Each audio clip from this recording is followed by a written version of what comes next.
If there was any doubt that I'm Brazilian, I'm pretty sure that this shirt laid matters to rest. So today, I'm actually pretty super fucking excited. Today is the first day of the Latinx Readathon. Yeah!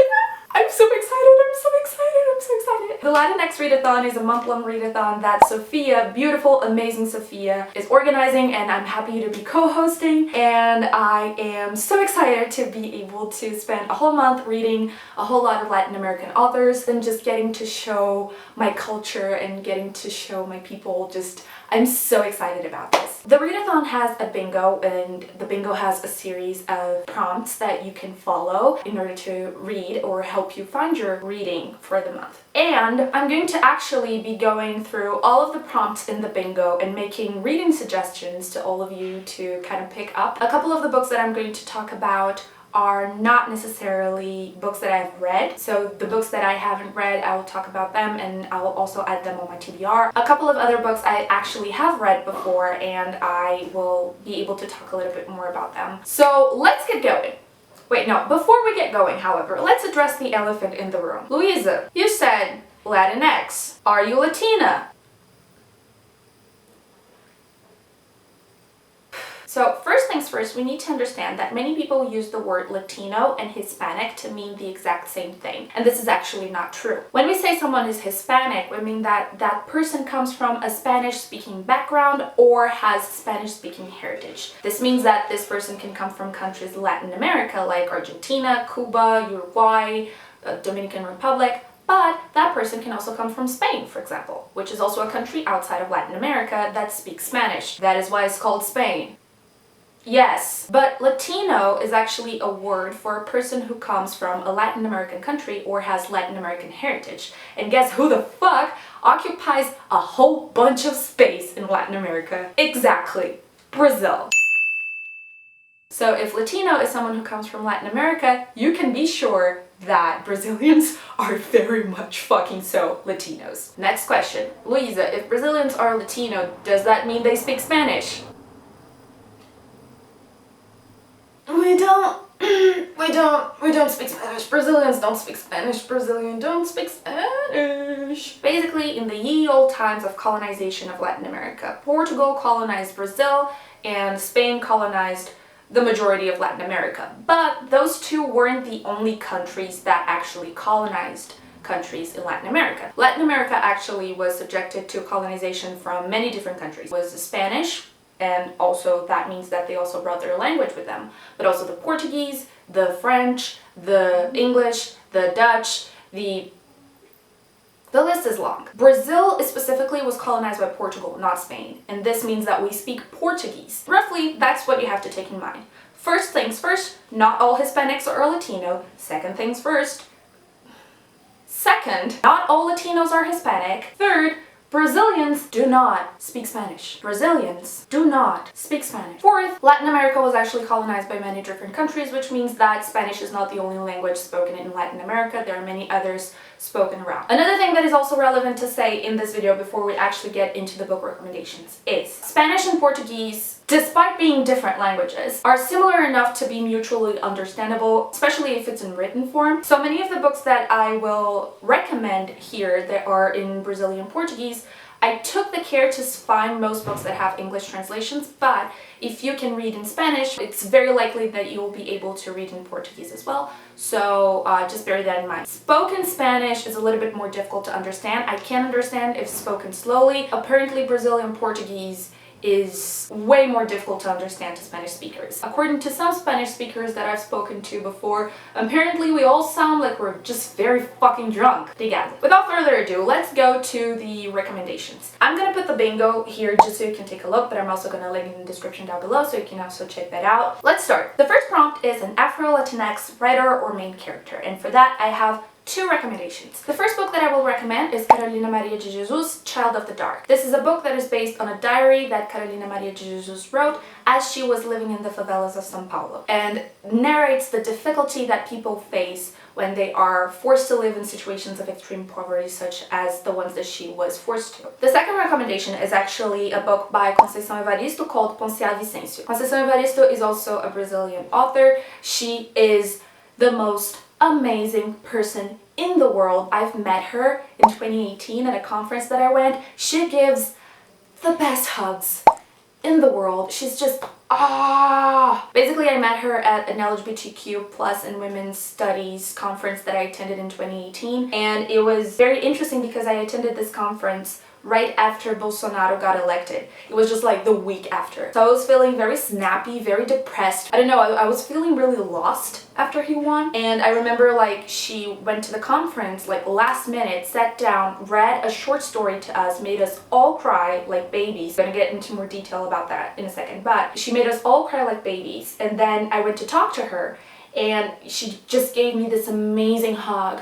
And I was like, so listen, after the election, I just felt this need and this pull to get back into reading because I haven't been doing that in so long, and I don't know, I just feel it. And then she turned to me and she said, well, of course, this is a moment where your soul needs protection. And what is literature if not the weapons that your soul has? I just think about that so much, and I am so grateful that I got to meet her. Speaking about her books in itself, she has many short stories compilations. I am most used to reading those because I love short stories compilations, and so do so many Brazilian authors. But she actually has a novel, and the novel is called Poncia Vicêncio. Basically, Poncia Vicêncio is a coming-of-age story that has a lot of magical realism in it. I haven't read this one yet, so this one is added to my TBR. My boobies are falling out. I should make a bow or something. Oh, that's gross. You guys are just gonna have to deal. My boobs are not coming out. I don't even have boobs to begin with. The second prompt is poetry or play. For that, I went a little bit overboard. Actually, I have an opinion that the best expressions of poetry and the best expressions of artistic poetry in Brazil are actually in Brazilian music. Quem poderá fazer aquele amor morrer? Se o amor é como grão, morre e nasce trigo, vive e morre pão. This is a hill I will die on. But for the sake of book recommendations, I actually have a couple. The first one is an anthology of 20th century Brazilian poetry. This has many authors and many of my favorite poets in Brazil. The second one is Multitudinous Heart, and this is by a poet called Carlos Drummond de Andrade. Carlos Drummond de Andrade actually was born in my hometown, and he studied in my hometown, and many of his poems are actually centered around the lives of people in my state. Basically, this anthology has many great poems by him, and I would specifically add emphasis on 3 poems. The first one is Seven-Sided Poem, the second is Square Dance, and the third is The Feeling of the World. Another great poet to recommend is Pablo Neruda. Pablo Neruda is a Chilean poet. He is amazing, and this is actually one of my favorite poem compilations of him. This is called 100 Love Sonnets, and it's 100 Love Sonnets. Pretty self-explanatory. Also, for a play, I'm not sure you would be able to find translations of this in English, but if you are able to read in Spanish, you can probably read this in Portuguese, and that is my favorite play of all times, O Alto da Compadecida by Ariano Suassuna. Fui logo dizendo I love you e ela se derreteu todinha. I love you? É, quer dizer morena em francês. Basically, this follows 2 young men in the backlands of Brazil as they cheat and con their way to survival, and this is such an amazing story. It's so hilarious but also so heartfelt. My favorite play. Next prompt is a short story collection, and for that,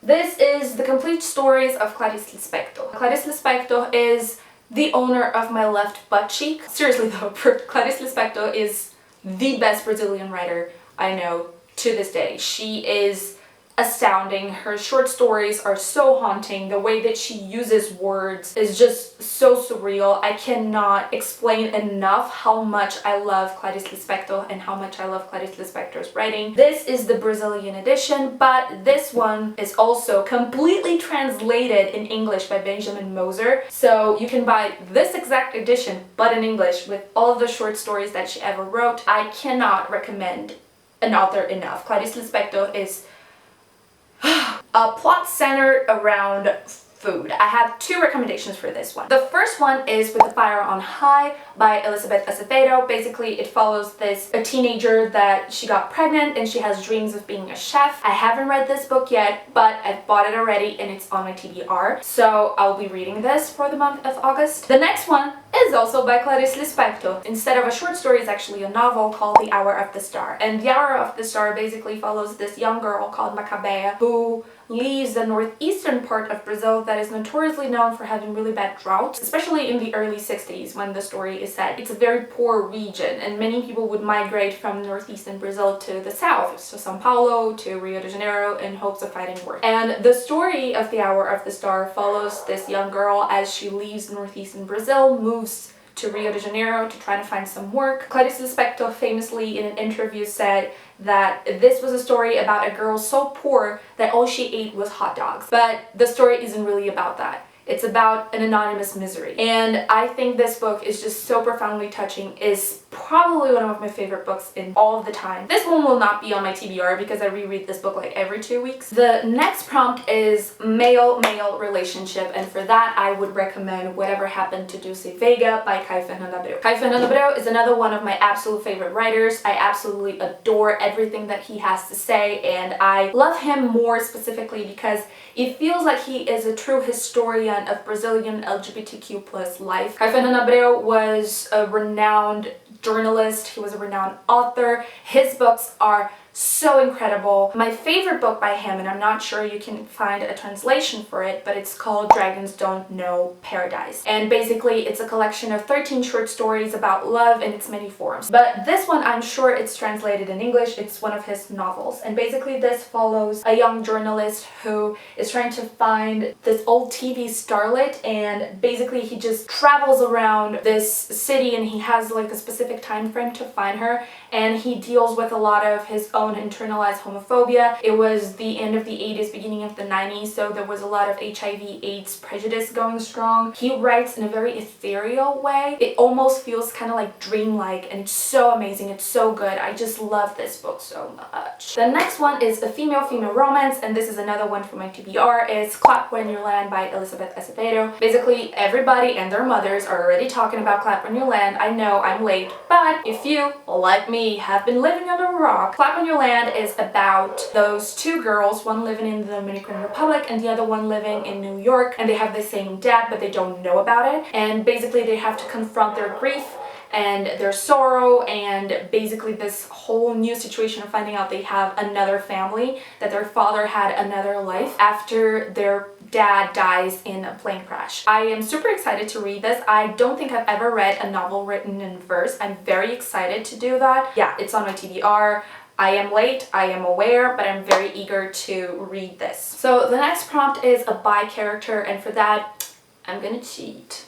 I know we're supposed to talk about Latinx writers and etc., but I'll have to tell you to read The Henna Wars by Adiba Jarvidar because, and I've talked about this and I cried about it on camera, I'm not going to cry now. I talked about it in my June wrap-up. The Henna Wars follows this Bengali girl called Nishat, and Nishat falls in love with a Brazilian girl called Flavia. And Flavia is a bisexual Brazilian girl, and she's very earnest on the difficulties that she faces being bisexual and being Brazilian, two things that are notoriously hypersexualized, and how hurt she feels by that. This was a book that completely saw my identity and represented it so well. So, you know, I know, but I'm Brazilian, this is my culture, I can do this. So the next one is a trans non-binary character. For this, I actually have to do two honorable mentions. So the first one is Cemetery Boys, and basically this follows a young trans boy as he's trying to prove that he can be a wizard. This comes out in September the 1st. I'm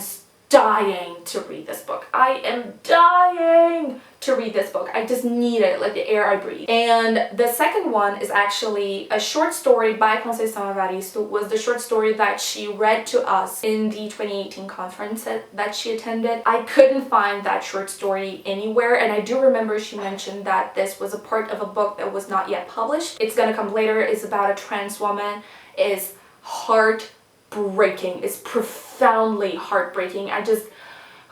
God, I love that woman. With those two honorable mentions aside, I will be reading and I will indicate the Mariposa Club. Basically, this follows the story of 4 young teenagers who are LGBTQ plus in a very small community, and they decide to form an LGBTQ plus club in their school, and then there is some homophobic violence that happens, and they basically become like the center for the grief and the processing of this trauma for their entire community. This story has a transgender character. I'm very interested in learning about that, but I don't necessarily know Desculpa, licença, but I don't necessarily know much else about this book. I found it through research, so this will also be added to my TBR.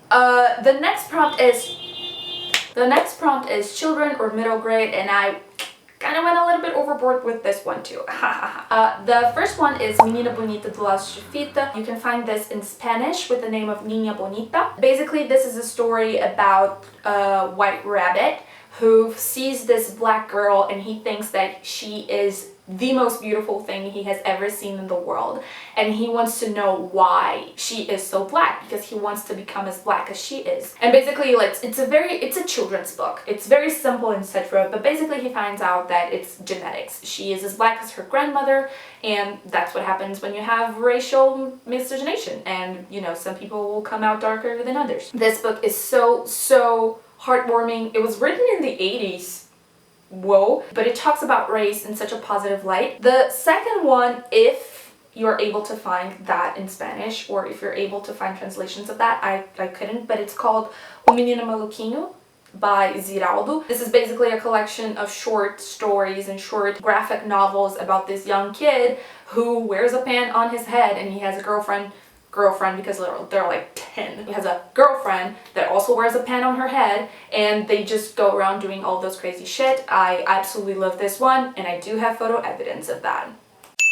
And the third one is probably the one that people are going to find the easiest, but if you're not ready to have your heart broken, get ready. So it's called Meu Pé de Laranja Limão, or My Sweet Orange Tree. Basically, this is a story about a young boy who just gets mistreated a lot by his own family, and he only finds solace under this sweet orange tree back at his school. He makes a lot of friends in that, but he also discovers grief for the first time. This is the first trauma in our childhood, if you're Brazilian. It's a children's book, but that doesn't mean it cannot mentally scar you forever. So the next one is set in a Latin American country. Whoa! Okay, so I have a couple in mind. The first one that I'm going to recommend is Gabriela Cravo e Canela, or Gabriela Clove and Cinnamon by author Jorge Amado. This is probably one of my favorite books of all times. This is about a young Syrian immigrant called Nasib, and he loses his cook, and he needs to desperately find his cook for the cafe that he owns, and he hires Gabriela, and basically there's just this incredible love story that blooms. But it's also set in the 1920s city of Ilhéus, and at that time the city of Ilhéus produced a lot of cocoa. There was a lot of very rich people in the city, very powerful people in the city, and despite the romance that is blooming here, what Jorge Amado is really looking into is just the hypocrisy of the social relations at the time. And I've actually been to the city of Ilhéus, and it's so funny because you read the book, when you walk around the city, it's like you're walking into the book. It's the craziest thing ever. Like, I've never experienced that before in my life. So when I went to Ilhéus, it was wild. It's just amazing, amazing. I love Gabriela Clove and Cinnamon so much. Also, do you know who else loves Gabriela Clove and Cinnamon? Basically all of Brazil. This was turned into a novella. Gabriela, meus camarada.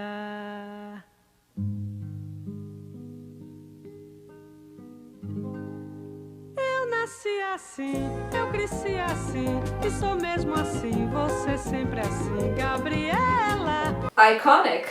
Iconic. The next book that I have to recommend is Isabel Allende, The House of Spirits. Isabel Allende is a Chilean author. Despite the name, she is not the daughter of Salvador Allende. I thought she was for a very fucking long time, but she is not. She is the daughter of Salvador Allende's cousin. I would like to clarify that too, if you were as stupid as me to think that. And this story basically talks about 3 generations of the same family as they go through the political transformations of an unidentified Latin American country. The climax of the book comes when one of the members of this family is actually persecuted by a military regiment for being a political opponent. The reason why this book isn't set in any particular Latin American country is because it literally could be set anywhere. During the 60s all the way through the 90s, many Latin American countries and especially South American countries were subjected to military dictatorships. So the story that she tells in this book literally could be told in every single country. I actually haven't read this one,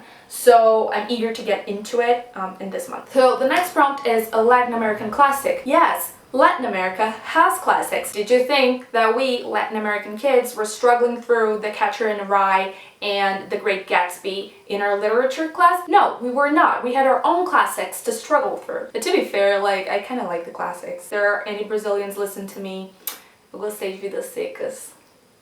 So basically for this prompt, I have two Brazilian classics that I would like to recommend. The first one is Dom Casmurro by Machado de Assis. So basically Dom Casmurro is told from the point of view of this man called Bentinho. And Bentinho is telling the story that happened 40 years in the past. Basically he's telling like how he fell in love with his neighbor called Capitu and how they got married, but eventually he became obsessed about her supposedly, allegedly infidelity, especially with one of his best friends. Dom Casmurro has two things that I absolutely love. The first one is Capitu. She's one of the main characters and she is basically the love of Bentinho's life, and the way that he uses to describe her is just, he compares her eyes to the undertow, and it's like the most poetic thing.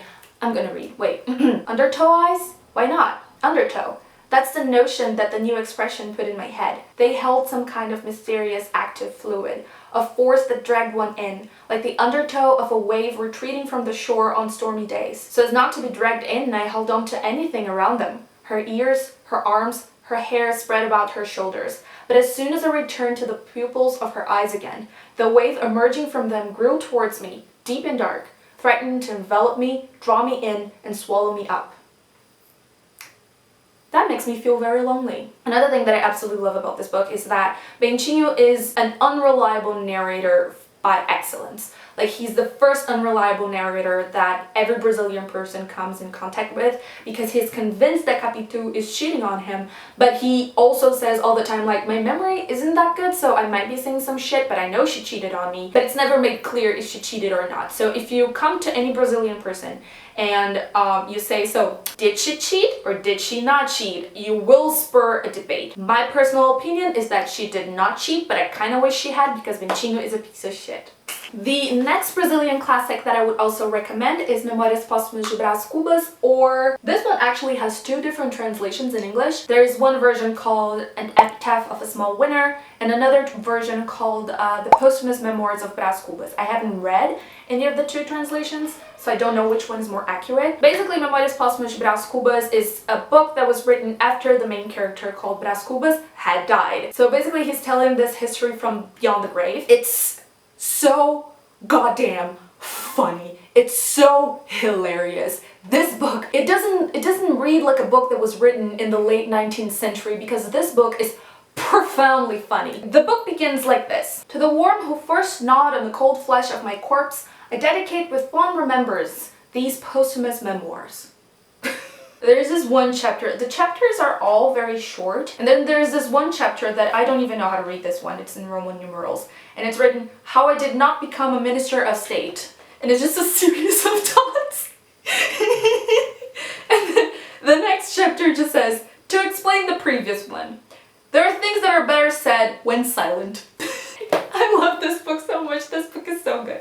The next prompt is a retelling, and for that I would recommend Pride by Ibi Zoboi. I've had mixed reviews of this book. Basically this is a Pride and Prejudice retelling that also deals a lot with gentrification, but I was actually interested in the concept. I haven't read this one yet, so this is going to my TBR. The next prompt is a disabled main character, and for that I would recommend The Book of Unknown Americans. Basically this is a story about a girl who gets injured and they have to move to the US to find better treatment. Again, haven't read this one, but I've heard so many great things about it and I really want to see for myself, so this one's going to be in my TBR. The next prompt is fat representation, and for that I'm going to go with Undead Girl Gang. So basically this is a main character who has a best friend, and that best friend gets murdered and she finds a way to revive her best friend to try to find who murdered her, but basically when the best friend comes back to life, she just doesn't remember anything about who killed her, so they kind of have to go and try to find the killer. Basically, the idea of this just appeals so much for me because I am a simple bitch. I see a witch, I will read it. So I am super excited about this, and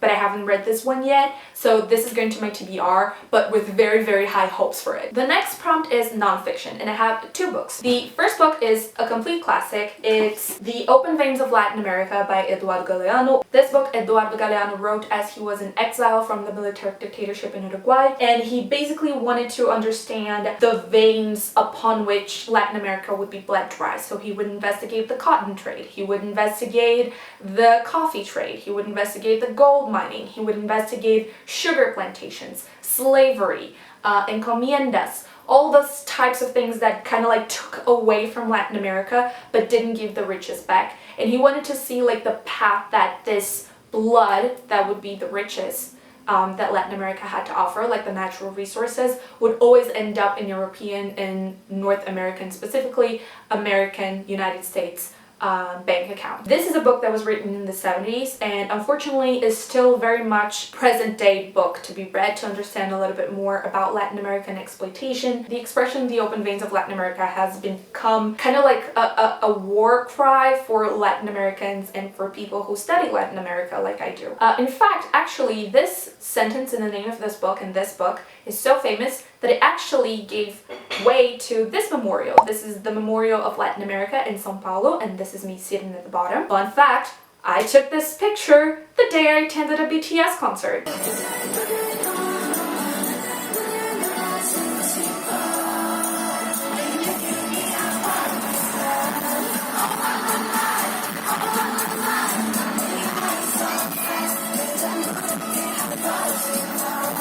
Why is this my life? I don't know. The next book for this prompt is actually a little bit tied to it. It's called Political Injustice by Anthony W. Pereira. Now, Political Injustice makes an analysis of military dictatorships in Argentina, Brazil, and Chile. And what it found out is that the level of institutional coherence between the military dictatorships in Latin America countries was directly related to the number of deaths. The more the military and the political institutions that were already in place were harmonious with each other, the less likely that political opposers would die under the regime. So what Anthony Pereira does is he kind of like builds the scale that Brazil had the highest rate or the highest amount of integration between military and institutions, and Chile had the middle ground and Argentina had the least. He does go in depth on why this escalated so much, but basically what he says is that Brazil had fewer deaths because the institutions in place in Brazil has a strong legal tradition, allowed for many political prisoners and political opposers and politically persecuted people to actually stand trial, something that barely happened in Argentina. But the flip side of this is that once the military dictatorships were over, countries that had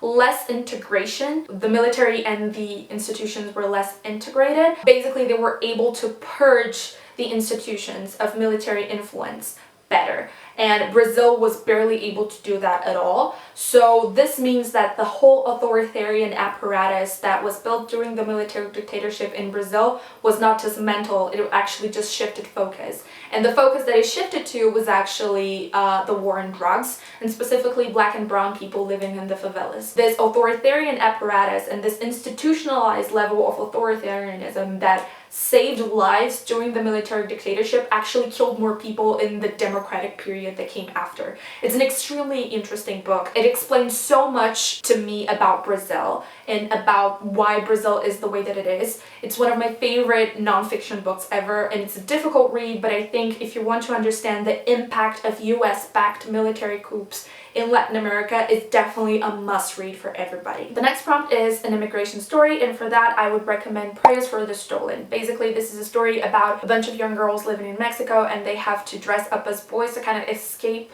sexual abuse and sexual harassment. The story kind of falls from there. I heard so many great things about this book, and I'm so eager to get into it. I've bought it already, but I haven't read it, so it's on my TBR. The next prompt is a graphic novel, and for that I'm going to give a little bit of clout to one of my absolute best friends called Maria. Maria is also known in the internet as Raposa Branca, and she has this short graphic novel story called The Dog Days Are Over. The story is about this young trans black girl called Ada, and Ada is just minding her own business, working at a grocery store, when one of her clients buys dog treats, and she kind of teases her about it, like, ha, you're buying dog treats, and the client just turns into a werewolf, and Ada loses her fucking mind. Basically, the story is so funny, it's so diverse. I absolutely adore The Dog Days Are Over, and I'm so happy that I can talk about the work of one of my best friends because it's so amazing. She's super talented. I super encourage you to check her out. I'm going to link all of her contacts below, and I'm also going to link where you can read The Dog Days Are Over for free. The next prompt in the bingo is a backlist title, and I am also going to complete the Elizabeth Azevedo bingo and go with The Poet X. Now, The Poet X is a book that is also written in verse. So many people have said that The Poet X is actually better than Clat Wonderland. From what I read, it actually talks a lot about poetry and slam poetry, which is something that I absolutely adore. I love slam poetry, so I'm really excited about this book, and I'm really excited about reading it. Some people said that it's better to listen to it on audiobook. I'm not sure. Just tell me what you think in the comments, if I should read it like on physical form or if I should read the audiobook for it. I'm not really sure. I'm open to either, but yeah. Finally, we have the group book, and the group book is Don't Ask Me Where I'm From. This book's going to be released on August 18th. Basically talks about this young first-generation Mexican girl who goes to this all-white school and tries to whiten herself to kind of fit in within, you know, her colleagues, and some of her family secrets spill out. She faces a lot of racism, and then she decided to use that experience to build a better world for herself and for other people. I'm very interested in this. I absolutely love the idea when it was brought up by the organizers of the readathon, so I'm very happy about that one. And finally, for the free space, I get to choose whatever the fuck I want, and for that I am finally going to read Mexican Gothic. I am so profoundly excited about Mexican Gothic. I am so basically, Mexican Gothic is about this young girl who's a socialite in Mexico, and she receives this really weird letter from her sister saying like, you need to come save me because shit is going down, and she goes after her sister in this mansion. Basically, some weird shit goes down. It's a horror slash thriller story, basically with some supernatural elements. I don't know. I just saw Mexican Gothic and I was like, I am so down for that. I am so down for that. I know it doesn't look like it, but I am a Gothic bitch. I love everything Gothic. I adore everything Gothic. I love when there are horror stories that are not white-centered, and I just love how we can reclaim that space of horror and that space of abjection to actually signify things that are harmful for people of color and people living in, you know, the global south and people living in undeveloped countries. I love the subversion of the trope, and I am such a bitch for creepy shit. I love creepy shit so much. I know it doesn't look like it because I look like a ray of sunshine, but there are some really weird shit going on in this head, guys, you wouldn't imagine. Anyways, these are my recommendations for the Latinx Readathon. I hope you all have a great time reading a couple of these books. I am completely open in all of my social media to rant and talk about any of them. Basically, that's it. I'll see you guys in the next video, and bye.